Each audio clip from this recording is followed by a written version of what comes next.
Hello साथियों, एक बार फिर से आप सभी का आपके अपने चैनल एस आर जाजुरिया पर स्वागत है। हम डिस्कस कर रहे हैं स्टोरी राइटिंग पर, किस प्रकार से आप कहानी लिखते हैं इंग्लिश में। और सभी क्लास में इससे संबंधित एक प्रश्न पूछा जाता है। या तो आपको वो कहानी का आपको टाइटल दे दिया जाएगा कि इस पर आप स्टोरी लिखिए, या फिर आपको आउटलाइन दी हुई होगी जिसमें इन वर्ड्स का यूज करते हुए आपको स्टोरी लिखना है। 10 से 15 नंबर के बीच में ये आपका क्वेश्चन आता है। बहुत सिंपल है, इस वीडियो को देख लीजिए, आपके सारे डाउट क्लियर हो जाएंगे। क्या क्या आपको सावधानी रखनी है पूरा आप क्लियर कर सकते हो, कहीं किसी प्रकार की कोई दिक्कत नहीं आएगी। तो जैसे यहाँ आउटलाइन दी हुई है, a hare proud of his speed laughs at a tortoise. बात तो आपको समझ में आ गई एक लाइन में कि कहानी किसकी है, हेयर एंड टॉर्टोइज यानी खरगोश और कछुए की कहानी है। तो हमें इन वर्ड का यूज करते हुए इस स्टोरी को एंड तक ले जाना है। एक एक मैं आपको पूरा कंप्लीट सेंटेंस बताऊंगा ट्रांसलेशन करके। पहले आप इसका स्क्रीनशॉट ले ले या फोटो ले ले, ताकि आपको पता रहे कि ये कौन कौन से वर्ड थे जिन पे हमने स्टोरी लिखी है। अब ये कंप्लीट मैंने हिंदी में यहाँ पे लिख दिए इसी स्टोरी को। आप इसका भी स्क्रीनशॉट ले सकते हैं, क्योंकि इन पर हम डिस्कस करेंगे एक एक वाक्य पर। इसी प्रकार मैंने यहाँ इंग्लिश में भी इसको कंप्लीट लिख दिया है। अब हम हिंदी से इंग्लिश में ट्रांसलेट करेंगे उस आउटलाइन का यूज करते हुए। उससे पहले आपको ये चार बातें ध्यान रखनी है। स्टोरी की जो आउटलाइन है हमेशा प्रेजेंट टेंस में होगी, उसको आपको पास्ट टेंस में करना है।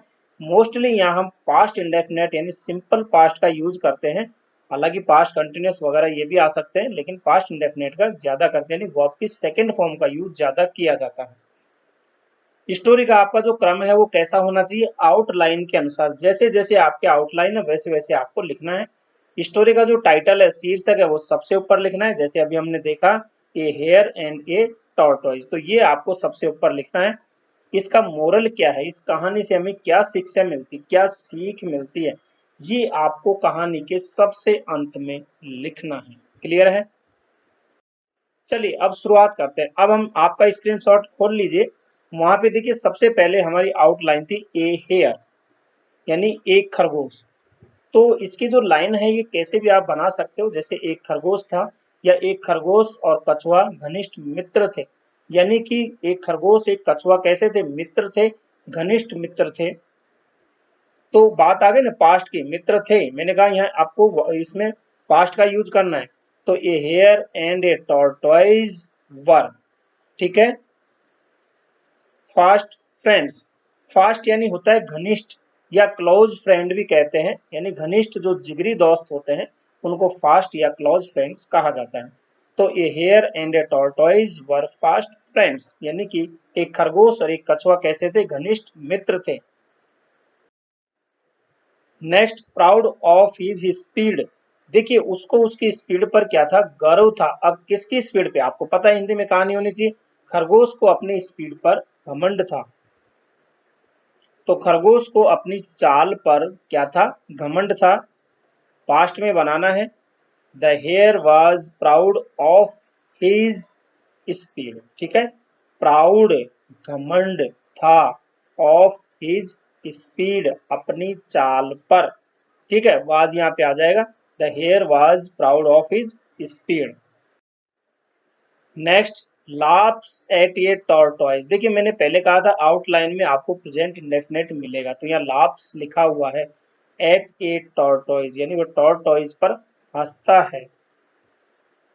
तो वह कछुए की धीमी चाल पर हंसता था। अब ये हमें पास्ट में बनाना है, क्योंकि वो कछुए की जो चाल थी उस पर क्या करता था, हंसता था, उसकी मजाक लगाता था। तो आप लिखोगे इट लाफ, इसकी सेकंड फॉर्म आ जाएगी लाफ की यहाँ। एट द टॉर्टोइज, टॉर्टोइज पर हंसता था।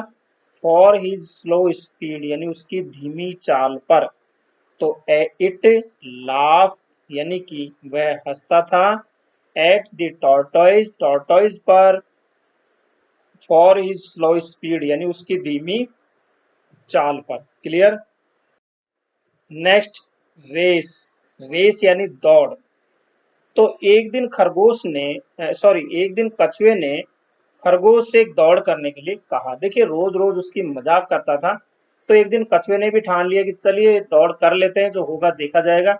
तो कछुए ने खरगोश से कहा कि एक दौड़ कर लीजिए, ताकि आपका भी जो घमंड है वो भी दूर हो जाए, या जो भी जीते हारे वो एक अलग बात है।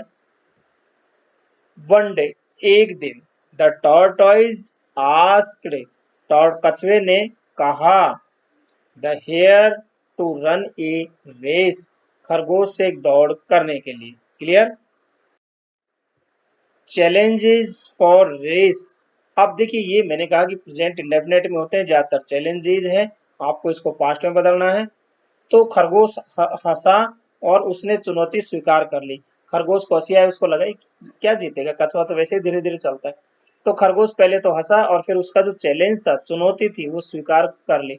खरगोश हंसा, पास्ट इंडेफिनेट में बनेगा the hare laughed, second form, and accepted, ठीक है, एक्सेप्टेड स्वीकार किया, द चैलेंज, यानी उसका जो चैलेंज था, उसकी जो चुनौती थी, उसको क्या कर लिया, स्वीकार कर लिया कि मैं तैयार हूं। ठीक है। रेस बिगिंस, यानी रेस शुरू होती है।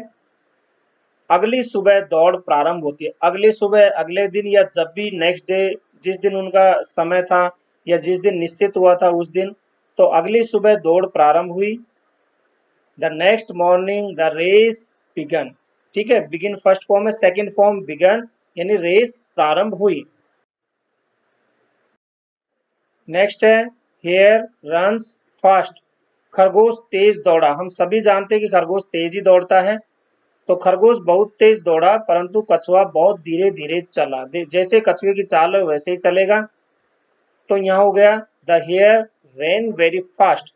देखिए रन की सेकंड फॉर्म होती है रेन, तो the hare ran very fast, खरगोश बहुत तेज दौड़ा, बट, परंतु, द टॉर्टोइज, कछुआ, went on slowly, went on slowly, यानी कछुआ धीरे धीरे चला। नेक्स्ट है लीव्स द टर्टोइज बिहाइंड, इसका मतलब टर्टोइज बहुत पीछे रह गया, कछुआ बहुत पीछे रह गया।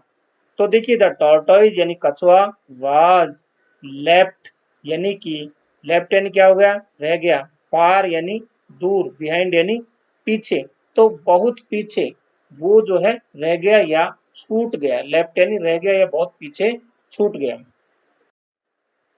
टेक्स रेस्ट, तो गर्मी के दिन थे, गर्म दिन था, खरगोश ने सोचा वो तो बहुत पीछे है, ऐसे करे थोड़ा आराम कर लेते हैं। तो खरगोश आराम करना चाहता था। पहला क्या, वह गर्म दिन था, it was a hot day, खरगोश आराम करना चाहता था। The hare wanted to take rest, wanted यानी वांट की second form, wanted to take rest यानी आराम करना। स्लीप्स अंडर ए ट्री, तो पेड़ के नीचे वो सोता है। पास्ट में कैसे बनाओगे, वह एक पेड़ के नीचे गया और सो गया, या यूं भी लिख सकते थे वो पेड़ के नीचे सो गया। तो यहाँ हो जाएगा इट वेंट, यानी कि वेंट गो की सेकेंड फॉर्म, गया, अंडर ए ट्री पेड़ के नीचे, एंड फेल एस्लिप और सो गया। टॉर्टोइज गॉज ऑन, कछुआ रुका नहीं, वह चलता रहा, गॉज ऑन यानी चलता रहा। तो यहाँ पे ये प्रेजेंट में, इसको पास्ट में बनाना है। टॉर्टोइज डिड नॉट स्टॉप, यानी वह नहीं रुका, तो डिड नॉट स्टॉप, देखिए पास्ट इंडेफिनेट में डिड के साथ वर्ब की फर्स्ट फॉर्म आती है। The tortoise did not stop, इसके बाद वह चलता रहा, ही वेंट ऑन, यानी वह चलता रहा, रुका नहीं। Hare wake up runs fast, सूर्यास्त के समय खरगोश जागा, बहुत देर हो गई, शाम हो गई, सूर्यास्त का समय हो गया, तो खरगोश जागा और बहुत तेजी से भागा। एट अबाउट सनसेट, ठीक है, सूर्यास्त के समय, the hare woke up second form हो जाएगी, एंड रन वेरी फास्ट और बहुत तेज दौड़ा। रीचेज द गोल, जब वह लक्ष्य तक पहुंचा तो उसने कछुए को पहले ही वहां पाया। जब खरगोश वहां पहुंचा तो कछुआ वहां पहले ही पहुंच चुका था। When he reached the goal, he found the tortoise already there. When, जब, he reached पहुंची, the goal यानी लक्ष्य तक पहुंचा, he found उसने पाया, the tortoise कछुए को already there पहले से ही वहां पाया। लूजेज द रेस, खरगोश दौड़ हार गया। The hare lost the race, lose की सेकंड फॉर्म होती है लॉस्ट, तो lost the race. Tortoise win the race, और टॉर्टोइज ने दौड़ जीत ली, यानी कछुए ने दौड़ जीत ली। The tortoise won the race. इस प्रकार से जो है खरगोश बहुत दुखी हुआ, यानी खरगोश बहुत दुखी था। The hare was very sad, तो खरगोश बहुत दुखी हुआ, उसको जो घमंड था वो उसका दूर हो गया और वह लज्जित हुआ कि मुझे ऐसा नहीं सोचना चाहिए था। तो इस कहानी से हमें क्या सीख मिलती है? धीमे किंतु निरंतर कार्य करने वाला अंत में सफलता प्राप्त करता है। इंग्लिश में कहेंगे slow but steady win the race, या slow and steady win the race, आप ऐसे भी कह सकते हो। तो ध्यान रखिए, जीवन में आप चाहे धीमे काम करिए लेकिन लगातार, यानी उसको बीच में ब्रेक मत दीजिए, तो आपको सफलता निश्चित है, सफलता आपको निश्चित एक दिन अवश्य मिलेगी। ये मैं फिर से यहाँ पे हिंदी में एक बार आपको बता देता हूँ, कहानी ये लिखी हुई है और इंग्लिश में ये लिखी हुई है कंप्लीट, जो मैंने अभी आपको बताई है। उम्मीद है आपको ये कहानी पसंद आई होगी, तो इसे लाइक और शेयर करें। चैनल पे नए हैं तो इसे सब्सक्राइब कर लें। हंसते रहिए, मुस्कुराते रहिए और देखते रहिए आपका अपना चैनल SR जाजोरिया। धन्यवाद।